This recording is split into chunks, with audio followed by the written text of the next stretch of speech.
Are we alone in the night of the universe?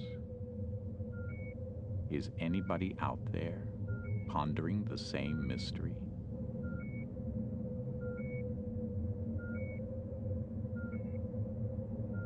Will we never know, like spaceships passing in a black night?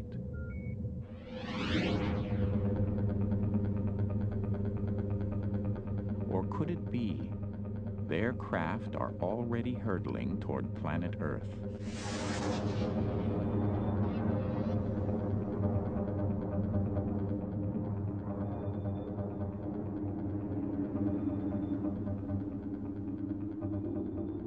I found myself lying on a flat surface with these beings standing around me. Waking up in the middle of the night, seeing beings, lights moving, feeling yourself moving, not being able to move. And not being able to scream, trying so desperately to scream. It scares us a lot. It's a terrifying experience. Somehow, when a UFO lands, there's no tangible evidence, and it's a very incredible claim. And that requires incredible proof.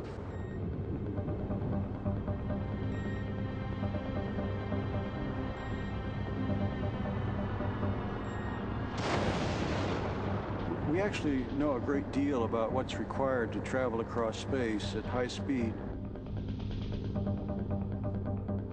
The interstellar space travel is very unlikely. It seems preposterous.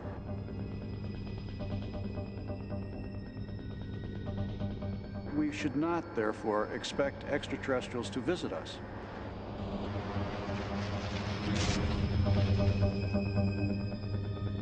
Is anyone out there? Are they already here?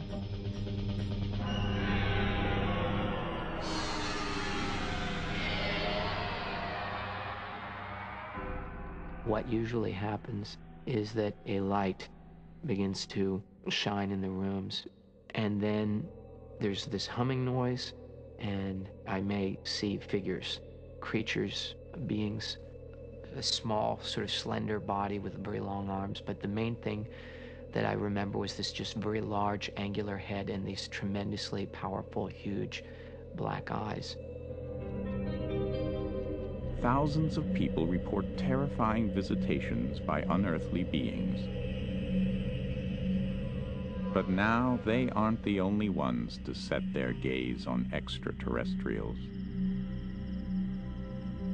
Deep in the California desert, science and science fiction are about to converge. It doesn't take much to convince you that there should be life out there. Our being here, our planet, our solar system, is a completely normal phenomenon. No freak situations were required for us to be here. We've seen much increasing evidence of the presence of other planetary systems, and in our chemical laboratories on Earth, we found a multitude of chemical pathways by which life, like the life on Earth, could have formed. And therefore, what we have here should exist in many places. There are many places in the universe. So many trillions of stars, there's no name for the number. So even though it takes an amazing combination of ingredients for life to evolve, scientists believe the odds are that somewhere in that vastness, there's another piece of stellar real estate, a place that has it all, especially a source of energy. A star like our own sun, not too near and not too far away. The surface of the planet would have to contain all sorts of chemical elements, but those are common throughout the universe.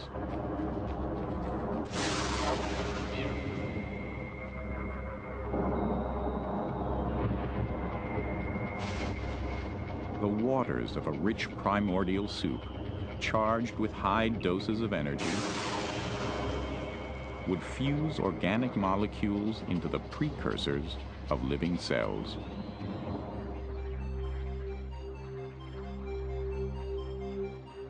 Then, millions of years later that is, one-celled creatures, life itself.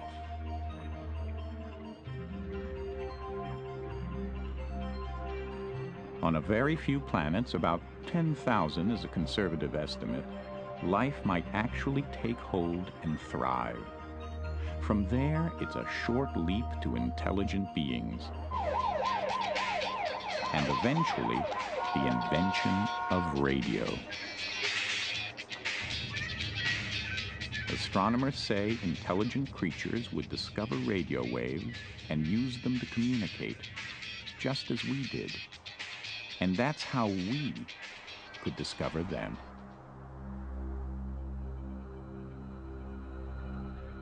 October 12th, 1992, the 500th anniversary of Columbus's landfall in the New World. NASA has chosen this day to throw a big party in the desert as it launches perhaps the most far-reaching quest in the history of exploration. The world's most powerful radio telescopes are about to begin an unprecedented search for extraterrestrial intelligence. SETI for short.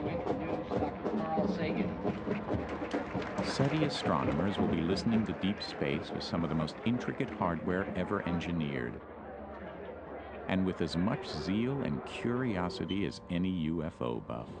No, I believe there are other civilizations that we can detect, and proving the existence of that civilization will be beyond astonishing. Sometimes you forget what's going on here. I mean, you get wrapped up in the hardware.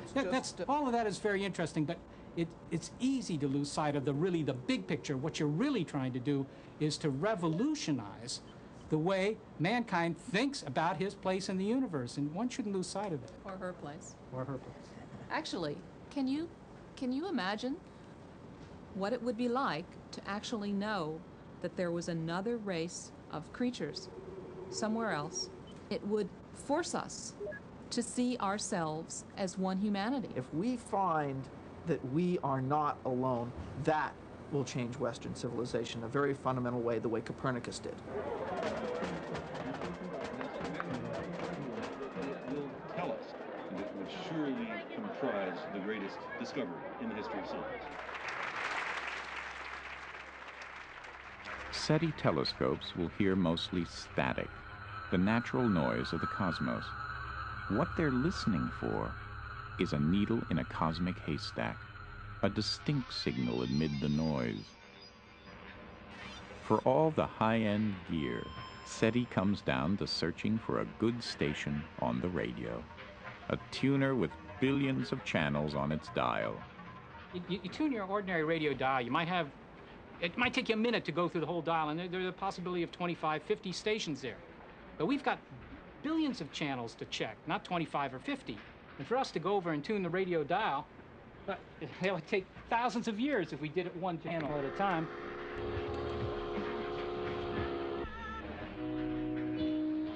To get a selection. Unfortunately, ET didn't send us a postcard saying, look, I'll be at 1427 megahertz and listen for me. We don't know. Now, NASA has the tools to channel surf the cosmic dial.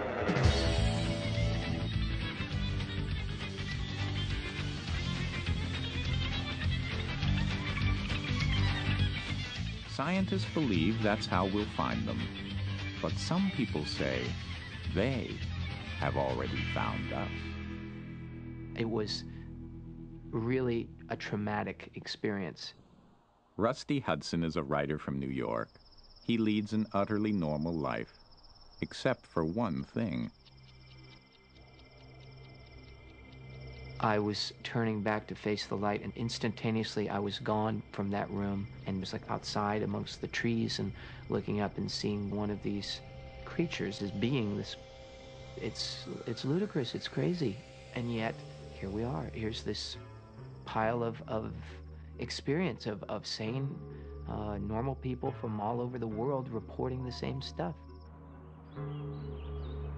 Hundreds of purported abductees do tell similar stories. Many have had missing time episodes.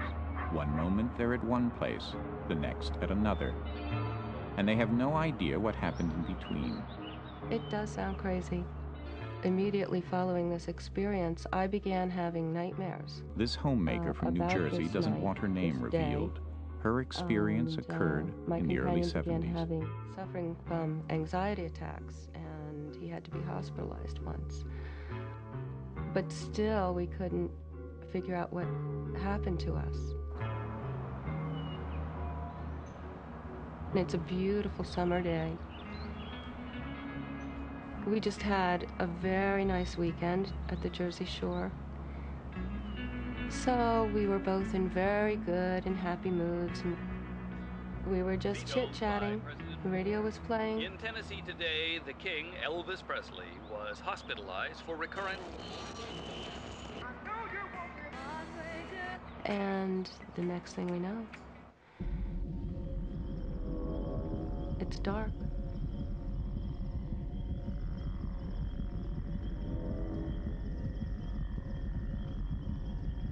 We had just gone, split second to split second, from a very happy, close moment together to sitting in our parked car in the dark in a field. Our last memory when we found ourselves sitting in the parked car was driving in the car with the sun shining at noon. And then? And then we were in the parked car in the dark, engine off. As though no time had passed, as far as we could recollect.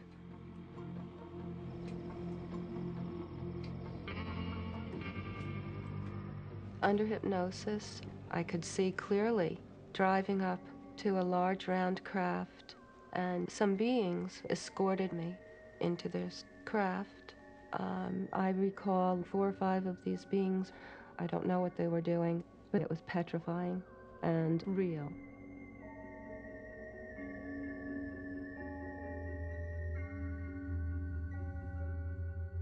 But SETI astronomers say abduction stories can't be real. Interstellar travel flies in the face of the laws of physics.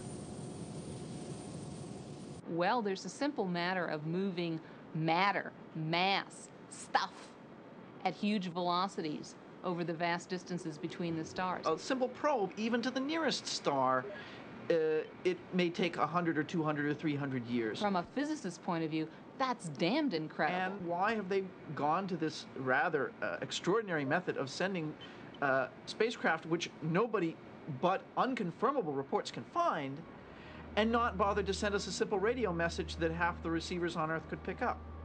It's just incredibly easier to send things by radio.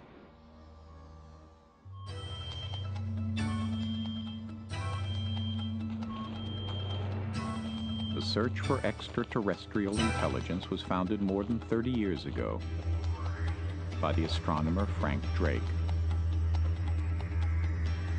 He used one of the world's first radio telescopes in a modest search for signals from space. Back then, his ideas were almost as marginal as tales of flying saucers. The idea that there might be life elsewhere in the universe was sort of taboo in science. And to work on it, to talk about it, was considered something that perhaps bona fide scientists didn't do. It was the 50s, after all. Monsters from outer space were invading movie houses. UFOs were landing everywhere, and even though scientists weren't meant to take part in the fun, Drake couldn't ignore that the question of extraterrestrials was in the air. On the ground, powerful radio towers were beaming Wolfman Jack, Cousin Brucey, and Alan Freed across huge distances to receivers everywhere.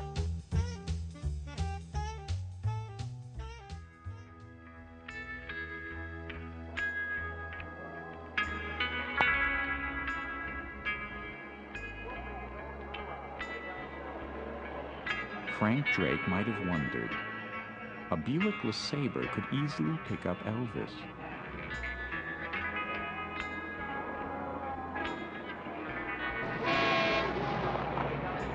So could they, out in deep space, hear Elvis too?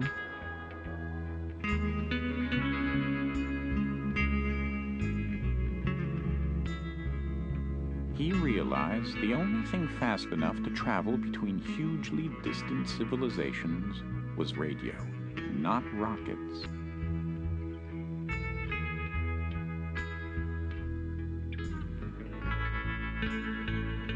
Even a slow tube goes 186,000 miles a second, the speed of light. So Elvis reached Jupiter in less than an hour.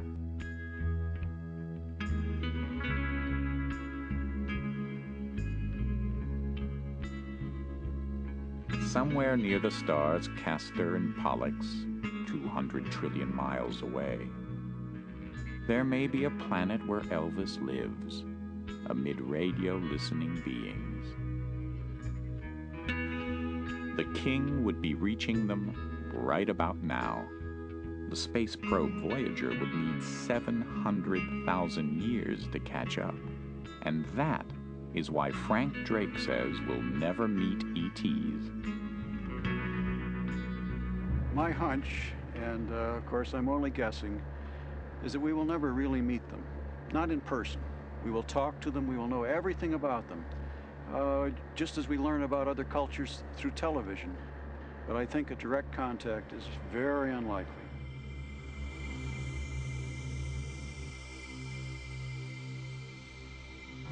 The problem with that is it assumes that that intelligence is going to be like us. And it begs the possibility that an intelligence that was like hundreds of thousands of years ahead of us would have overcome the problems of interdimensional travel, would have overcome the problem of manifesting in our world from wherever. Dr. John Mack is a professor of psychiatry at Harvard Medical School. He's helped nearly 100 abductees reconstruct their experiences. Relax. Let your eyelids rest heavily on your eyes. I know it seems bizarre to other people when they first hear it, but why not? Tension in your neck. Why shouldn't there be other intelligences, and why shouldn't they be reaching us? And yes, it takes a bizarre form. Yes, they're funny little beings with big black eyes, but here they are. When you got to the bottom of the stairs, what did you notice? Well, when the door opened, there looked like about 5 of them, ETs standing there. They were. The color of the face? They're like ashen white. They got the big eyes. There's no pupil. The basic description, which is highly complex and detailed, are almost identical one to another from hundreds of people. Dr. Mack conducts frequent support group meetings with abductees. For many, this is the only place they feel comfortable talking about their experiences. Other than in the most intimate kind of situations. It's outrageous. I mean, the first thing is, this is crazy. This is tabloids. This is Elvis. You know, this is stuff, you know, what's the matter with me? I've never seen Elvis. I've never met anyone who's seen Elvis. And I have seen ETs. I have seen beings that are non-human, and I've met plenty of people who have too. Show me. Where's the evidence? Where's the proof? I mean, we had an earthquake in 1989, and a section of the Bay Bridge fell through, and a car drove into it, and it was a tragedy. We have videotape of that incident. Nobody was expecting it. Nobody was planning it. Somehow, when a UFO lands, oh, the video camera didn't work. Oh, I left my camera at home. There isn't any tangible evidence. If somebody would walk into my office with an ashtray or a radio knob from a UFO, in a sense, that's job security. That would be terrific. Well, now hundreds of thousands of people possibly are reporting that something is happening to them and they're of sound mind, but because we can't find a cigarette lighter left by the aliens who wouldn't expect to be detected anyway, are we to say that this is not happening, that this doesn't exist? If it's so common and so frequent, why haven't I seen it? What's wrong with my lot? It has to be proven. And no one can do that. They simply haven't got the physical evidence. But SETI has no hard evidence either. Not yet, anyway. And in some high places, there are people who believe any interest in extraterrestrial life deserves derision, not tax dollars. Madam President, the amendment I am offering today will eliminate funding for what I believe to be a foolish and wasteful NASA program. The search for extraterrestrial intelligence, or SETI, has attracted ridicule and derision.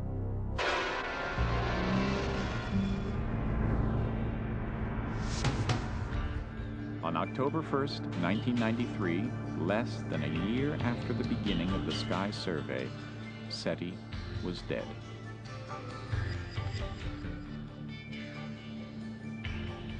But an act of Congress can't kill human curiosity. The search was bound to go on, with scientists or without them. In California, Dr. Stephen Greer, surgeon, is leading an expedition into the desert night. No telescopes, no computers. The tool is telepathy, the goal of very close encounter.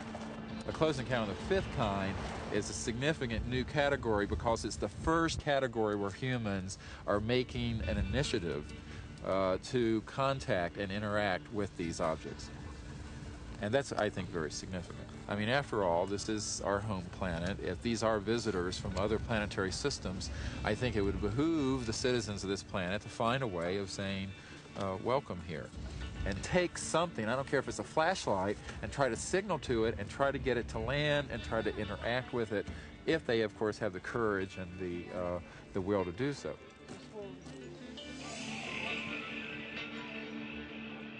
Primary, in the event that there's a landing and an opportunity to go on board, you will come on board, okay, John? Mm-hmm. And you need to stay behind to document that. I'll be boarding party member number 1. We can just go around 2, 3, 4, skip you. 5, 6, 7, and you'll stay behind. If there's a close approach, you understand that you'll go and set up the landing, mark out the area with the lights. The problem I have with the scientists in SETI listening for microwave signals from deep space is that when they're already landing on terra firma, on this Earth, and are being reported by people and governments all over the world, I think it would behoove us to look in our own atmosphere before we start looking at millions of light years away.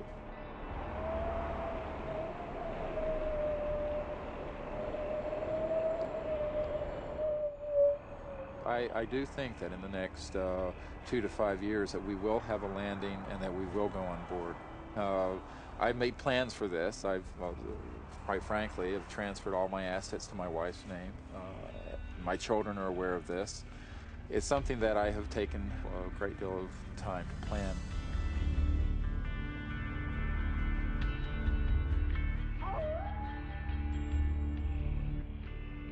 No SETI astronomer has made arrangements to join Dr. Greer's boarding party.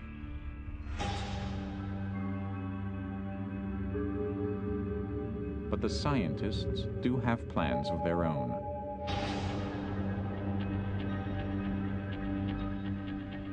Stunning million-dollar donations have brought SETI back to life. Once again, the search is on. And the astronomers are more hopeful than ever that they'll finally find their radio station in the sky.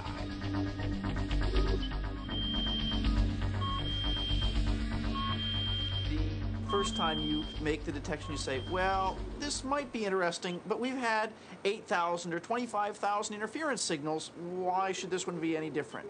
So we do a follow-up. In fact, what happens is when you find a suspicious signal is you go through a whole list of steps to confirm that this is really an extraterrestrial signal. Let's make absolutely sure. And then the next time you try again, then you really start scratching your head and you're saying, could this be some strange military aircraft flying a peculiar flight pattern? And that takes a while because you have to confirm it from several telescopes. When you start getting to that stage, then you start saying, well, maybe this is it. Maybe this is it. And that's when I can't say it on camera.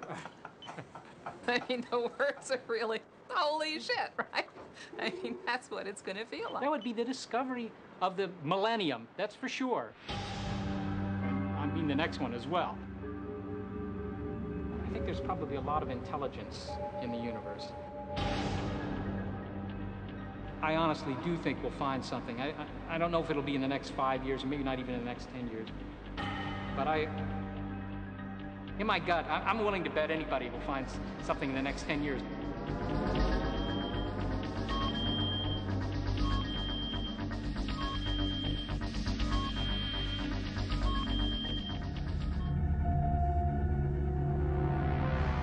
Recently, the Hubble Space Telescope found the strongest evidence yet, suggesting the existence of planets beyond our solar system.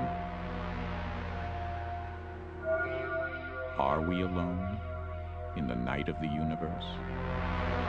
Is anybody out there, out there, out there?